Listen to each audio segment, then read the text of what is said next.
আফা একটা ফুল নেবেন? দাও তো। কত এটা? 10 টাকা আপু। এনো। সবগুলো কত বাবা? সবগুলো ফুল 80 টাকা। সবগুলো দিয়ে কি করব? বিক্রি হয়ে যাবে ওর সবগুলো ফুল। কিন্তু এত ফুল দিয়ে আমরা এখন কি করব? আরে আমাদের কাছে রেখে দেব। এত প্রশ্ন করছো কেন? 80-90 টাকার ব্যাপার মাত্র। দেখো বাচ্চারা এই রোদের মধ্যে কষ্ট করে ফুল বিক্রি করছে, নিয়ে নাও না। আচ্ছা দাও।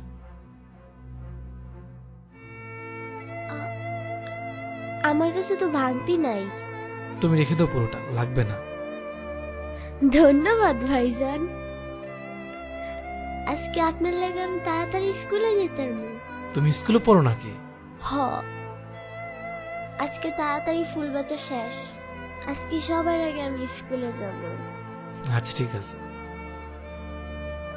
যাও মামা।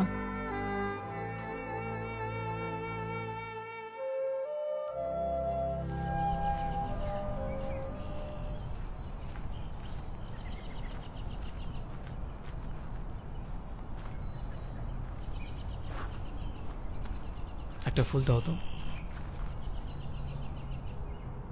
ধন্যবাদ আপনাকে আমাদের নিরাপদে পৌঁছে দেওয়ার জন্য। এই ফুলটা আপনার জন্য।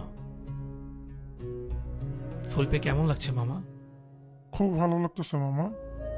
আচ্ছা মামা, যাই তাহলে। আসো।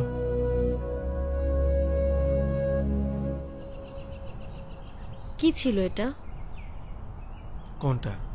এই যে যা করলা, মানুষ তো এখন তোমাকে পাগল ভাববে। আরে না, পাগল কেন ভাববে? বরং আমি যে তাকে ফুল দিছি সে খুশি হয়েছে। গিয়ে দেখো সে ফুলটার দিকে তাকে হয়তো হাসতেছে। শোনো, একটা মানুষকে কৃতজ্ঞতা জানালে সে যতটা খুশি হয় তা কোটি টাকা তো কেনা যায় না। আর এটা আমি বুঝতে পেরেছি কিভাবে জানো? কিভাবে? আমি যখন একদিন অফিস শেষ করে বাসা আসছিলাম, তো হঠাৎ করে বস আমাকে ডাক দেয়। ডাক দিয়ে কি বলে জানো? কি? সে আমাকে জিজ্ঞেস করে আমি কত বছর ধরে তার অফিসে জব করি। আমি তো ভয় পেয়ে গেছিলাম। মনে মনে ভাবছিলাম আজকে হয়তো আমার চাকরিটাই শেষ। আমি মাথা নিচু করে বললাম, স্যার 4 থেকে 5 বছর হবে। তখন স্যার হঠাৎ করে আমাকে কি বলে জানো? ধন্যবাদ। আমি তো অবাক হয়ে গেলাম। আমি জিজ্ঞেস করলাম, কেন স্যার? এমন না যে আমি অফিসের জন্য অনেক কিছু করে ফেলেছি। সে আমাকে বলল, প্রাউড অফ ইউ। আমি তো ভেবেছিলাম স্যার হয়তো উল্টাপাল্টা কিছু খেয়েছে, কিন্তু না, সে একদম নর্মাল ছিল। স্যার আমাকে বললো, এই যে 5টা বছর ধরে আমাদের কোম্পানির জন্য এত এফোর্ট দিয়েছেন, এর জন্য ধন্যবাদ। তারপর বস আমাকে একটা চকলেট দেয়। আমি অবাক হয়ে বললাম, এটা কেন স্যার? তারপর সে আমাকে বলল, এটা তোমার উপহার। সে আমাকে আরো বলে, আমার কোম্পানির সফলতার পেছনে তোমার হাত আছে। মানে সে এটা বিশ্বাস করে তার এই সফলতার পেছনে আমি আছি। আমি বাসায় ফেরার সময় সেই চকলেটটা দেখতে দেখতে আসছিলাম। তখন আমি বুঝতে পারি মানুষকে সবসময় টাকাতে খুশি করা যায় না। ছোট ছোট প্রশংসা আর কিছু উপহার মানুষকে অনেক খুশি করতে পারে। এই যে দেখো, আমি রিক্সাওয়ালা থ্যাংক ইউ বললাম, সে এখন ভাবছে আমি তার প্রতি কৃতজ্ঞ। একটা মানুষের এটাই চাই।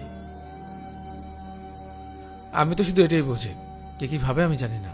বাচ্চারা রোদে পুরো ফুল বিক্রি করছিল, আমি তো সবগুলো ফুল কিনে নিলাম। সে খুশি হলো, বাসাও চলে গেল। এটা আমার কাছে অনেক শান্তির। কিন্তু এতগুলো ফুল দিয়ে আমরা এখন কি করব? আমাদের আশেপাশে অনেক মানুষ আছে যারা আমাদের জন্য কষ্ট করে।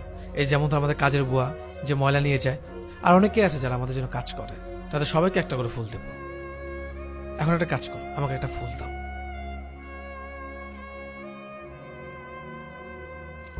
এটা তোমার জন্য। Thank you. তোমার থেকে ভালোভাবে আমি কখনো পেতাম না। ধন্যবাদ তোমাকে আমাকে তো যত্ন করার জন্য, আমার খেয়াল রাখার জন্য। ভালো লাগছে না? এটি চাই একটা মানুষের। এটা তোমার জন্য। থ্যাংক ইউ তোমাকে। তোমার মতো স্বামী পেয়ে আমিও অনেক ভাগ্যবতী।